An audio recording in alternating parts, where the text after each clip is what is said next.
والله العظيم أقولها وأحلف عليها دين. ليش؟ لأني أعرف لأنه أعرف أنا غيرة أهل اليمن. لا تقولي لي والله لو كان إيش عشت يا شيخة في أكبر قرية وأكبر ديرة في العالم، إنه غيرتهم أقوى من غيرتي. السلام عليكم. عليكم السلام. أختي روحي شوية كذا ممكن. أيوة خشي، ما نبغى. أيوة يا سلام عليك، الله يبيض وجهك كذا. خشي. أيوة أختي أنت من وين؟ من اليمن.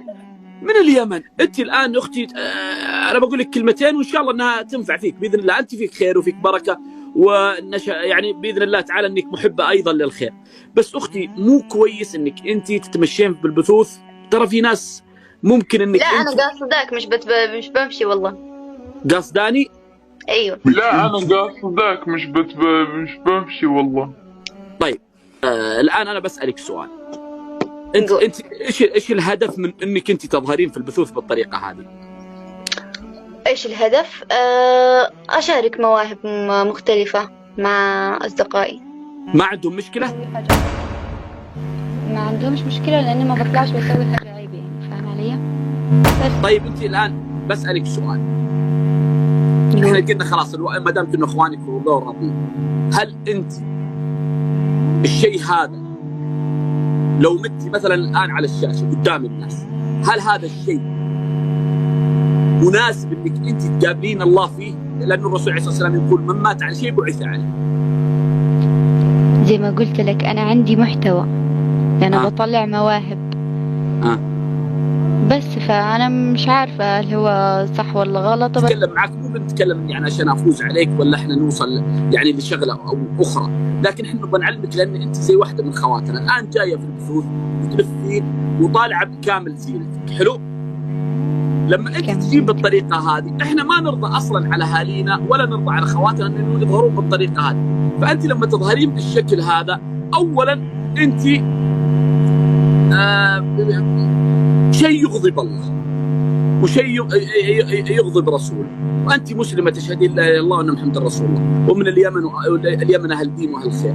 فاحنا لما نشوفك بالطريقه هذه، اذا انه اهلك يشوفون انه عادي وما في مشكله، احنا مو عادي عندنا ولا نرضى ان احنا نطلع بالطريقه هذه ولا نشوفك بالطريقه هذه. لكن انت بس تقولين كذا عشان ايش؟ تمشين جوله للشيطان وتمشين الاشياء. لكن انا اقول لك من باب اخوه لله انه هذا لا تخلين احد ينظر لك بنظره الفتنه، انك انت تكونين تفتنين الشباب وتفتنين الناس وتفتنين. انا بسالك سؤال يا اخت علا. أيوه. اسالك بالله ولا يسال بوجهه الا الجنه، الناس تجيك وتاذيك في الخاص، صح ولا لا؟ مقفلة والله، بس بفتحه لما بكون محتاجة حد. لا لا بغض النظر، ما يجيك رسائل في حساباتك انه كيفك ايش اخبارك ابى اتعرف؟ لا بتيجي أكيد. يا سلام عليك. هذا الشيء تعرفين من ايش اللي ساقه؟ حتى وأنا مش صانعة محتوى بتوصلني هذا الرسائل وقت. يا سلام عليك، الله يفتح على قلبك. طيب الان انت في فائده قاعد تقدمينها في برامج التواصل الاجتماعي؟ نوعا ما. تعرفين ايش اللي يفيدك؟ اللي يفيدك يوم لا ينفع مال ولا بنون الا من اتى الله بقلب سليم. اذا ادخلت في قبرك ولقيتي صحيفتك مليانه بالحسنات، ترى انت الان قاعد تخسرين حسنات.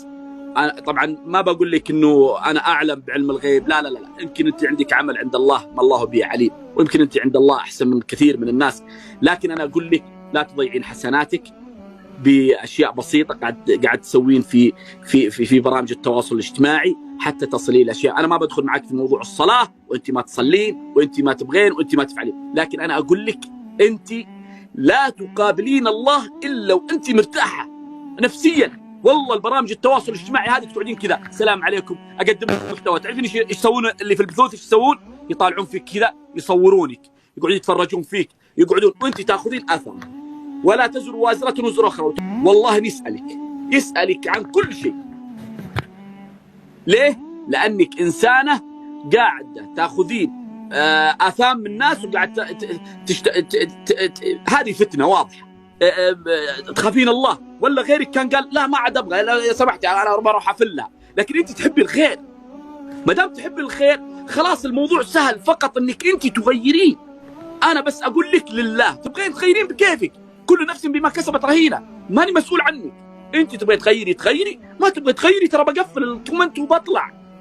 انت بكيفك، انت حرة. فانت في غنى، بنت ناس عزي نفسك، بنت عامر الوالد عزي نفسك وربي بيوفقك. وقومي الآن توضي وصلي ركعتين لله وادعي الله وافتحي مصحفك واقري، اتركي ذا البرامج.